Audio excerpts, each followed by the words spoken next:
Oh, hey. This week we are learning about energy in the Saugeen Ojibwe Nation. And what that means is we are going to be talking to Blue Mountain Resort about their snowmaking process. We are going to be learning about power generation in the area and also what residential solutions might look like. We're really excited for you to come on this journey with us. We think that there is a ton to learn and that overall we're going to have a lot of fun, learn a few new things, and help you figure out how you can get involved and feel empowered when it comes to clean energy. One of the main goals of this project is to help you understand what the community action plan is when it comes to tackling climate change. This is called, as you may remember, the Blue Mountain Future Story. Katie, where are we today? Oh, we are at Blue Mountain, the biggest ski resort in Ontario. Also just happens to basically be in the backyard of everybody who lives in this area. Yep. We're really excited. We're here to talk with the sustainability analysts at the resort to learn a little bit about what they're doing to help protect our winters. And today we're here to talk about snowmaking, about sustainability initiatives happening on the resort with Tori. We're here to learn a little bit about what you do. Yeah, so I've been in my role now for about 2 years. It really started about the time that Altera was really putting a serious emphasis on sustainability and recognizing that without being sustainable, the industry is going to not really exist. No, I can absolutely resonate with you there. I think that I grew up here, and I think that a lot of the passion that I have for climate action actually came from growing up around this resort. Having the opportunity to ski, and one thing that as climate is changing, it's always been interesting to me. A resort inherently needs to protect winters in order to keep its operations going, but another part of that is climate resilience, and that's adapting to seasons changing, so implementing more off-season activities to continue to bolster the economy as well. What I'm most excited to hear about is the snowmaking and the water efficiency that you are using here at Blue Mountain. So I was wondering if we could head over to somewhere that might help you explain it. Yeah, sounds good. Okay, let's go. I didn't realize. Where are we now, Tori? I know that we're on a bridge, but I think it has a little more significance than this. Yeah, so we're just beside the mill pond. Amazing. This is one of our flow-through ponds that we use for our snowmaking operation. So we pump water from Georgian Bay, we pump it all the way up to our north end. What happens is it flows through the mill pond and then into our overflow ponds that we use for snowmaking purposes on the golf course. We have 2 ponds that we use as our water reservoir for pulling during the winter time for snowmaking. And so we actually don't run the bay pump as much as someone would think during the winter season. We do pull a lot from those. And if it rains and we have melt, the water accumulates in those ponds, and we also do pull that water. We do have other people using the water resources as well. So like the Village Association here also does use the water from the mill pond. The Hilton hotel chain there, they do use it for their irrigation purposes. So it's really everyone coming together to use the resources appropriately and monitor it. Amazing. Thank you so much. We will continue on. I was wondering if you could chat a little bit about the groomers to help support efficient snowmaking. Yeah, it's really cool. So we have a technology called Snow Right. And so as they're grooming, they measure all the snow depth, and then each day we get generated a map. So not only will it do an average of the entire resort, but it'll be as specific to give information about each run and how deep the snow is, so that we know where we should focus our snowmaking efforts to ensure we're not ever overproducing snow in areas that don't need it. It makes a lot of sense, actually, for efficiencies. You have to be able to measure before you can make everything else efficient. Yeah. Great. We'll move on. And if I can ask, how long have you been working at Blue for? Just over 20 years. Okay. Yeah. In your 20 years, Yeah. what is the biggest innovation in snowmaking that you've seen? What's excited you the most about the changes that you've been able to implement here?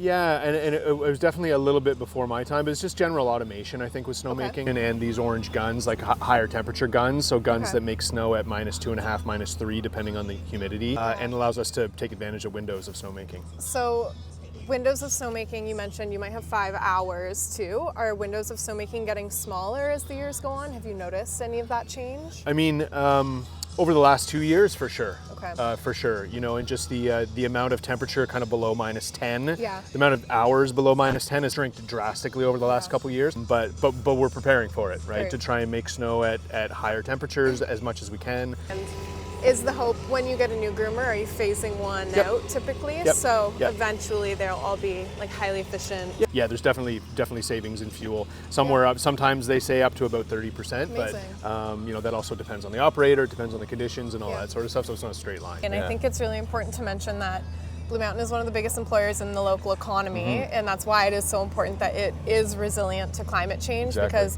people who live here need to be able to work here year round, and if Blue Mountain can't keep up with these adaptations, it's actually going to hurt the broader community. No question. Yeah, Amazing. exactly. Tori, where are we standing now?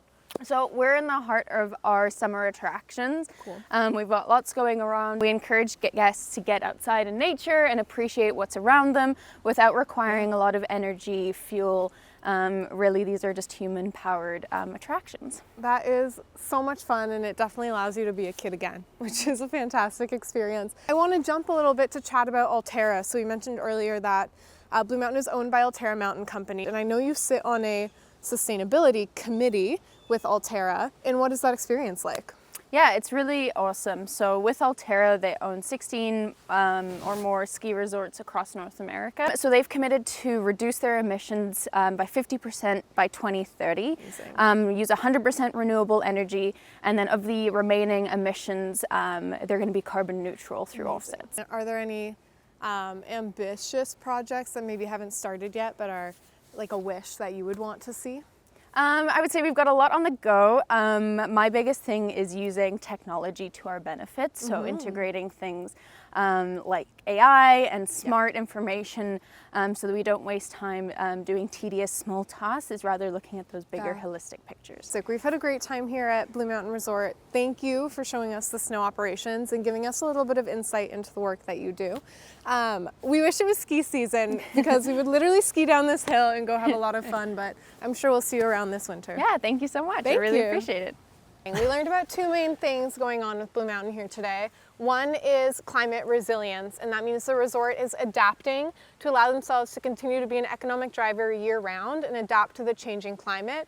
For example, by integrating low energy summer operations and attractions. On the other hand, they are working to make the winter operations more efficient. So being able to blow snow in appropriate hours in the short windows that they are shrinking, but also monitoring the amount of snowfall and limiting snow blowing where it's not necessary. Yeah. Individuals can be participating in climate mitigation when they're visiting Blue Mountain by coming here on more sustainable modes of transportation.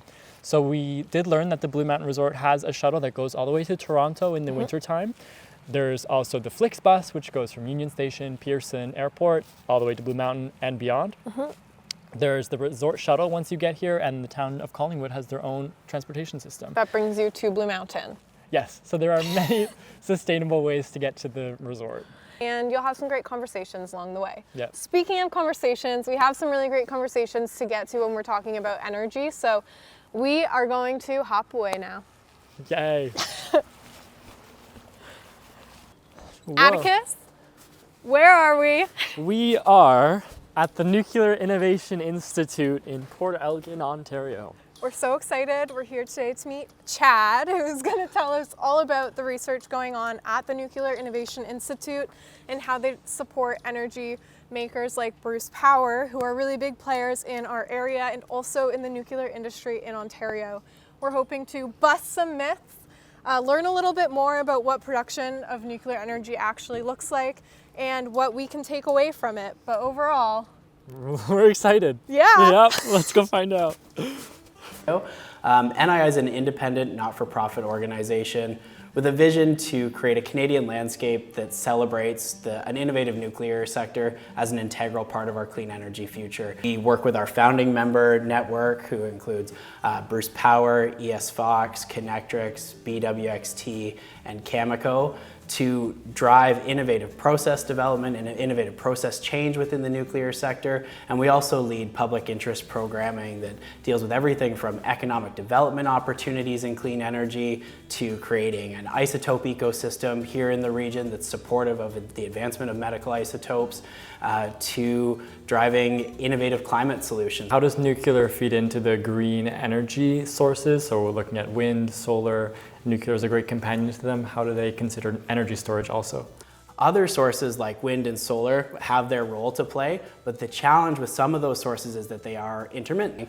So what nuclear does is it plays a really important backstopping role. It allows those sources to exist on the grid and contribute when they can in the most effective way that they can, but still having, again, a foundational piece of stable, clean, reliable electricity. Again, all collectively, nuclear is providing over 50% of Ontario's electricity. Okay, do you know what is in the development pipeline for nuclear in Ontario? The province of Ontario has gone all in on nuclear, and potentially here in the region, though again, community engagement and lots of planning work still to do, the Bruce C project is looking at potentially expanding the Bruce site to add an additional 4,800 megawatts of new nuclear potentially down the road. Okay, interesting. Energy consumption throughout the day changes. So how do you offset those peaks, maybe? Absolutely, it's a really important question, and one that we grapple with quite a bit, especially as the way that we interact with our grid is changing in an age of electrification. We can power what we call energy storage technology. So essentially, almost every energy storage technology operates like a battery or a rechargeable battery. Some of them, in fact, are rechargeable batteries. Right. For sources like pumped storage, you're literally using off-peak power. So when the demand on the grid isn't that high, you're using that electricity to pump water up to a higher elevation, storing it there at that higher elevation, and when the grid has more demand, releasing that to meet the demand as we see it. Right. So compared to other energy sources, how does nuclear stack up for tracking the life cycle and being responsible for waste management? Yeah, incredibly well.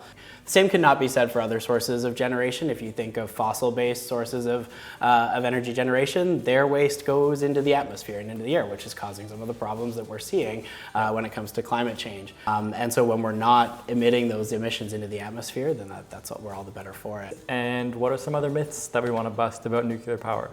So if I could bust one myth that would tackle a few others, it would be busting the Simpsons effect. So first and foremost, there's no homers in our nuclear plants. Our operators are operating these plants incredibly safely. They are highly trained, highly qualified individuals. Good. Secondly, the waste product, like we talked about a little bit, is not a glowing green stick. It is a ceramic material that, again, is safely managed. There's no three-eyed fish in Lake Huron as a result of radiation from a nuclear. And there also aren't any Mr. Burns running the plants. Our facilities are incredibly good corporate citizens. They care about the communities that they operate in, and they really want to see us all succeed and achieve a clean energy future. Okay, Chad, a huge part of our project is about community education. What exactly you do with the community to help them get involved in nuclear energy, understand nuclear energy, and feel empowered to do something about it and support it? We have programming that delivers STEM education to kids in our local school system, whether that's being active at summer camps or taking different robots out into the community and having kids engage with those STEM education concepts. We're also directly engaging with community members, so we're talking about the benefits of nuclear energy with our community. Everything that comes out of NII is what we call, publicly accessible, but helpful to decision makers. When we produce our public policy reports, they tackle that kind of duality. Amazing. Well, thank you so much for sharing with us today. We had a really great time here. We learned so much, and we hope everybody else did as well. For those of you that were paying attention in the agriculture episode, we went to go see Spy Cidery, which is using geothermal energy to power their cider house, but we didn't get to really have a description of how it works. So this system around me is the geothermal heat pump that you might see in a residential building. It takes water in and out of the house with a refrigerant solution in it, and when it goes outside, it takes a little bit of heat from the outside ground temperature, and then it brings it into this big box and puts it into like a refrigerant, as you might see in your fridge, and that refrigerant boils at a much lower temperature than water. So it boils, turns into gas, and expands. There's so much energy in this gas, but then you shrink it, really concentrated, and it becomes very hot, and then it goes through another heat exchange where the heat is released into the air or into a hot water tank, and then the gas cools down, becomes a liquid, and then that cooled liquid goes into an expansion valve, which reduces the pressure in a lower temperature so that it can go back out into the ground, take more heat, and bring it back to the system and do it all over again. And of course, the energy required for this needs to be consumed somehow too. So it's actually connected to a 20,000 kilowatt solar panel system on this house. But don't ask me how photovoltaic energy works, photovoltaic cells work, because I have no idea. But I do know you can also vote for elected officials who are trying to progress initiatives like this, and that can look in the form of grants for residential systems or funding for bigger municipal, provincial projects. And it's a great way to reduce the carbon emissions in your own home. Okay, moving on. Aquarius Candle Co. Brewed in Clarksburg, local. Shopping local. That's a good starting point. I'm here with my friend Maddie, who is car-pilled enthusiast. She will not exit her vehicle. And in this segment of reducing energy emissions, we're gonna try to get Maddie out of her car. Okay? Okay. So recently, Maddie, your track record is not looking good. She drove across Canada in her car. Twice. Twice. Why did you do that? Why would you do that to the turtles? I love the turtles. Firstly, speak for the turtles, speak for the trees. I love the environment. But okay, well, the allegations aren't looking good for you. and I'm so sorry. And I'll speak for my defense. You just can't get anywhere across Canada except in a car. But there's the via train. Why didn't you take that? I would have taken the train, but the problem is that once I get to the city, I need a car. I need a car to do different things. So it's slow, it's unreliable, and Via Rail's on-time performance is like a dismal amount. And it's diesel. If the train's empty, emissions per person is not that great compared to an electric train or something like that. And it's so expensive. Like, if I didn't have my car, I would take the plane. It's a third of the cost.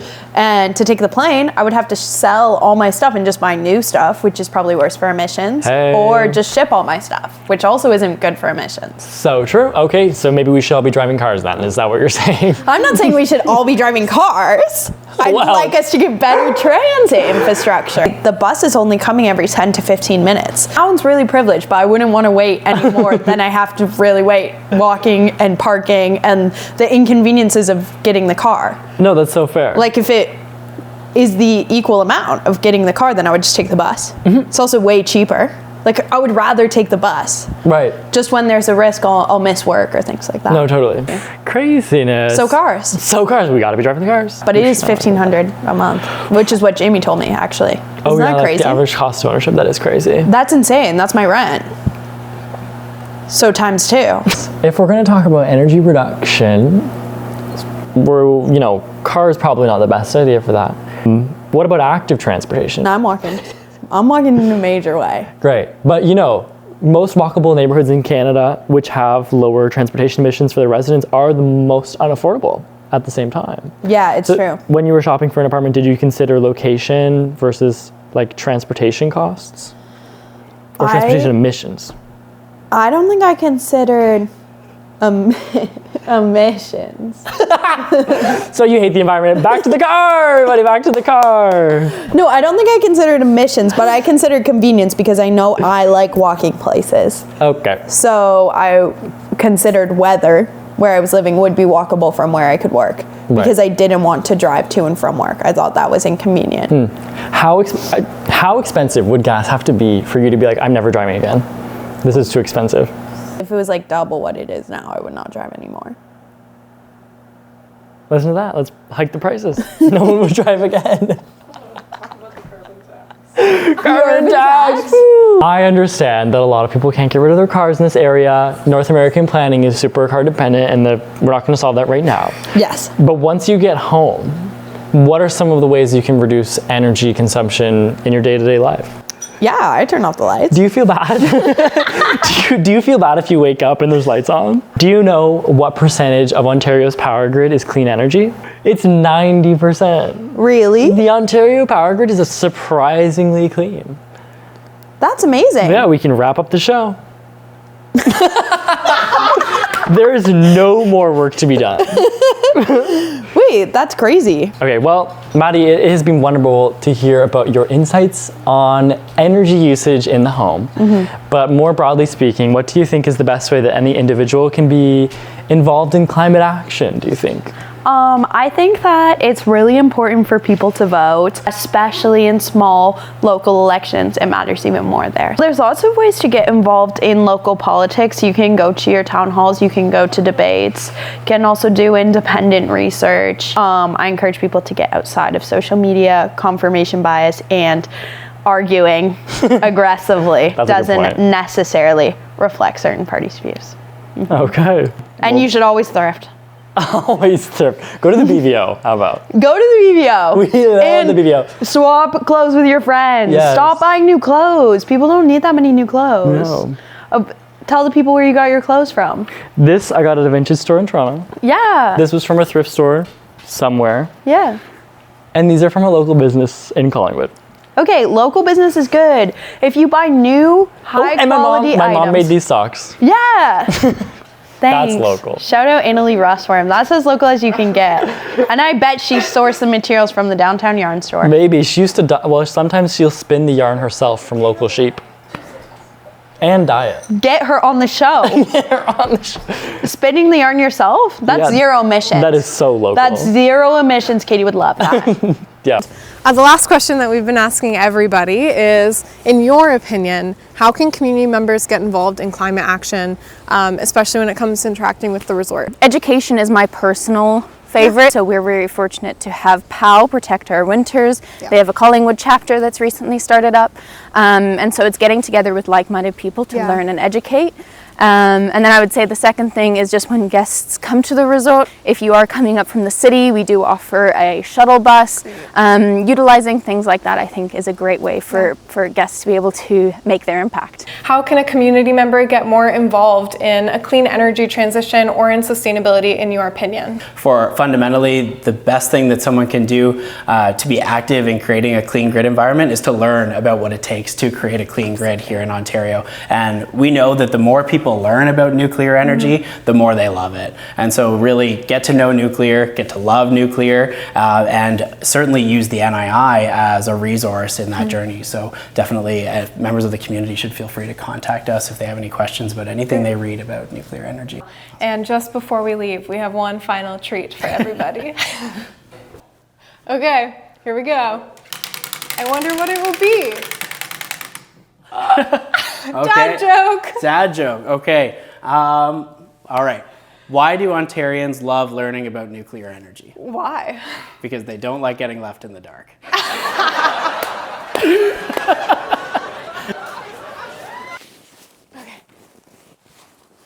I don't know if I'm gonna get to the middle. I'm gonna fall off every single time. Gotta carve a path.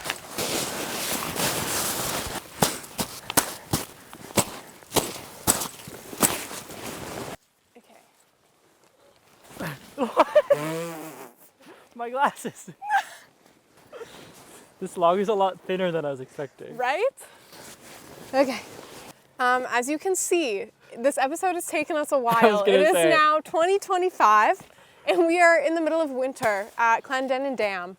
We thought it would be fitting to end the energy episode here, where we are actually collecting energy through hydro. Wonderful. Where did we go? We went to Blue Mountain and we saw how they're doing their snowmaking efficiencies, mitigating and adapting. How they're doing their snowmaking efficiencies, mitigating the climate crisis, and also adapting with low energy summer activities. And then we went over to the Nuclear Innovation Institute. And we talked a ton about the benefits of nuclear and how it is a stable energy source that we want to have on our power grid, and how the myths can be busted. It is so much more safe and stable than people think. And we hope that that was something we communicated. Yeah, it's a really vital part to the clean energy transition, and we need to be supporting that. And then we went over to my basement and we talked about geothermal energy and how that can be used in the house. But something I wanted to add is that's a particularly useful thing around here, or a possible thing, because the geothermal, like a residential setting, require a lot of space. There are options to do like drilled geothermal, but that does get a bit more expensive. But we have so many open fields and stuff like that, so if you have a more rural property, it is definitely very possible. And if you can't afford to do something that big and changing, we had a conversation with our friend Maddie where we just explored the options to start driving less, like small steps. If we can eliminate as much gas and oil that we are consuming, we can also make a difference. Yeah. But it really is about being curious and starting conversations. So we hope that we started one for you. Perfect. Great. And see you in the next episode about youth action. Bye. What if I...